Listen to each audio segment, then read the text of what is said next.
ಸಸ್ಯಗಳ ಬೆಳವಣಿಗೆಯಲ್ಲಿ ಮಣ್ಣಿನಲ್ಲಿರುವ ಪೋಷಕಾಂಶಗಳ ವಿವಿಧ ಪಾತ್ರಗಳು. ಹಣ್ಣಿನ ಮರಗಳು ಸೇರಿದಂತೆ ಸಸ್ಯಗಳು ಆರೋಗ್ಯಕರ ಬೆಳವಣಿಗೆ ಮತ್ತು ಅಭಿವೃದ್ಧಿಗೆ ಅಗತ್ಯವಿರುವ ಮ್ಯಾಕ್ರೋ ಮತ್ತು ಸೂಕ್ಷ್ಮ ಪೋಷಕಾಂಶಗಳ ಅಗತ್ಯ ಅಂಶಗಳು. ಅವರು ಸಸ್ಯದ ಶರೀರಶಾಸ್ತ್ರದಲ್ಲಿ ವಿಭಿನ್ನ ಪಾತ್ರಗಳನ್ನು ವಹಿಸುತ್ತಾರೆ ಮತ್ತು ವಿವಿಧ ಪ್ರಮಾಣದಲ್ಲಿ ಅಗತ್ಯವಿದೆ. ಮ್ಯಾಕ್ರೋ ಪೋಷಕಾಂಶಗಳು. ಮ್ಯಾಕ್ರೋ ಪೋಷಕಾಂಶಗಳು ಸಸ್ಯಗಳಿಗೆ ತುಲನಾತ್ಮಕವಾಗಿ ದೊಡ್ಡ ಪ್ರಮಾಣದಲ್ಲಿ ಅಗತ್ಯವಿರುವ ಪೋಷಕಾಂಶಗಳಾಗಿವೆ.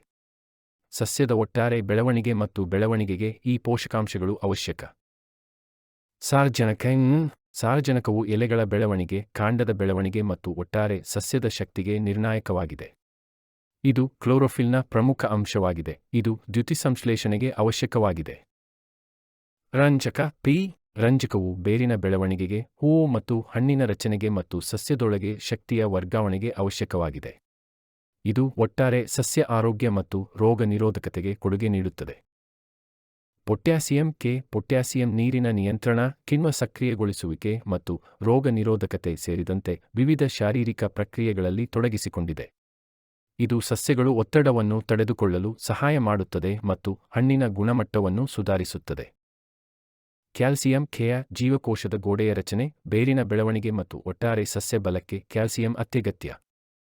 ಕೆಲವು ಹಣ್ಣಿನ ಬೆಳೆಗಳಲ್ಲಿ ಬ್ಲಾಸಮ್ ಎಂಡ್ ಕೊಳೆತದಂತಹ ಅಸ್ವಸ್ಥತೆಗಳನ್ನು ತಡೆಯಲು ಇದು ಸಹಾಯ ಮಾಡುತ್ತದೆ. ಮೆಗ್ನೀಸಿಯಂ.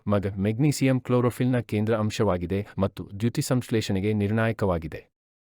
ಇದು ಕಿಣ್ವ ಸಕ್ರಿಯಗೊಳಿಸುವಿಕೆ ಮತ್ತು ಶಕ್ತಿಯ ವರ್ಗಾವಣೆಯಲ್ಲೂ ಒಂದು ಪಾತ್ರವನ್ನು ವಹಿಸುತ್ತದೆ. ಸಲ್ಫರ್. ಎಸ್. ಅಮೈನೋ ಆಮ್ಲ ರಚನೆಗೆ ಸಲ್ಫರ್ ಅತ್ಯಗತ್ಯ, ಇದು ಪ್ರೋಟೀನ್ಗಳ ಬಿಲ್ಡಿಂಗ್ ಬ್ಲಾಕ್ ಆಗಿದೆ. ಇದು ಕ್ಲೋರೋಫಿಲ್ ಸಂಶ್ಲೇಷಣೆ ಮತ್ತು ಒಟ್ಟಾರೆ ಸಸ್ಯ ಆರೋಗ್ಯದಲ್ಲಿ ತೊಡಗಿಸಿಕೊಂಡಿದೆ. ಸೂಕ್ಷ್ಮ ಪೋಷಕಾಂಶಗಳು. ಸೂಕ್ಷ್ಮ ಪೋಷಕಾಂಶಗಳು ಸ್ಥೂಲ ಪೋಷಕಾಂಶಗಳಿಗೆ ಹೋಲಿಸಿದರೆ ಸಸ್ಯಗಳಿಗೆ ಕಡಿಮೆ ಪ್ರಮಾಣದಲ್ಲಿ ಅಗತ್ಯವಿರುವ ಪೋಷಕಾಂಶಗಳಾಗಿವೆ. ಅವುಗಳ ಸಣ್ಣ ಪ್ರಮಾಣಗಳ ಹೊರತಾಗಿಯೂ ವಿವಿಧ ಸಸ್ಯ ಪ್ರಕ್ರಿಯೆಗಳ ಸರಿಯಾದ ಕಾರ್ಯನಿರ್ವಹಣೆಗೆ ಅವು ಸಮಾನವಾಗಿ ಮುಖ್ಯವಾಗಿವೆ. ಕಬ್ಬಿಣ. ಫಿ. ಕಬ್ಬಿಣವು ಕ್ಲೋರೋಫಿಲ್ ರಚನೆಗೆ ಅವಶ್ಯಕವಾಗಿದೆ ಮತ್ತು ಶಕ್ತಿಯ ವರ್ಗಾವಣೆ ಮತ್ತು ಉಸಿರಾಟದಲ್ಲಿ ತೊಡಗಿಸಿಕೊಂಡಿದೆ. ಕಬ್ಬಿಣದ ಕೊರತೆಯು ಎಲೆಗಳ ಹಳದಿ ಬಣ್ಣಕ್ಕೆ ಕಾರಣವಾಗುತ್ತದೆ, ಕ್ಲೋರೋಸಿಸ್. ಮ್ಯಾಂಗನೀಸ್.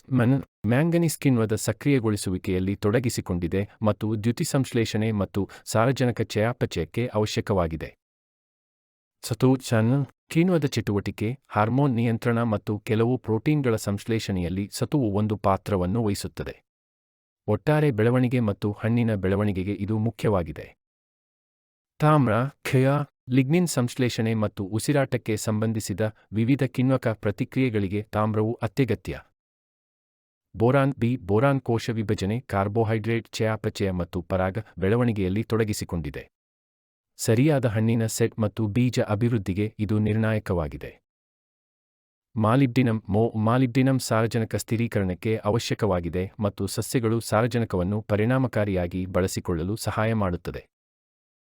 ಕ್ಲೋರಿನ್. ಯಾವಾಗಲೂ ಸೂಕ್ಷ್ಮ ಪೋಷಕಾಂಶವಾಗಿ ವರ್ಗೀಕರಿಸದಿದ್ದರೂ ನೀರಿನ ನಿಯಂತ್ರಣ ಮತ್ತು ದ್ಯುತಿಸಂಶ್ಲೇಷಣೆಗೆ ಕ್ಲೋರಿನ್ ಅತ್ಯಗತ್ಯ. ಸಸ್ಯಗಳ ಆರೋಗ್ಯಕರ ಬೆಳವಣಿಗೆ ಮತ್ತು ಉತ್ಪಾದನೆಗೆ ಮ್ಯಾಕ್ರೋ ಮತ್ತು ಸೂಕ್ಷ್ಮ ಪೋಷಕಾಂಶಗಳು ಪ್ರಮುಖವಾಗಿವೆ ಎಂಬುದನ್ನು ಗಮನಿಸುವುದು ಮುಖ್ಯ. ಈ ಪೋಷಕಾಂಶಗಳಲ್ಲಿನ ಅಸಮತೋಲನಗಳು ಅಥವಾ ಕೊರತೆಗಳು ಕಂಡುಬಂದರೆ ಸಸ್ಯಗಳ ಕಳಪೆ ಬೆಳವಣಿಗೆಗೆ ಕಾರಣವಾಗಬಹುದು, ಇಳುವರಿ ಗುಣಮಟ್ಟ ಕಡಿಮೆಯಾಗಬಹುದು ಮತ್ತು ಸಸ್ಯಗಳು ರೋಗಗಳಿಗೆ ಒಳಗಾಗಬಹುದು.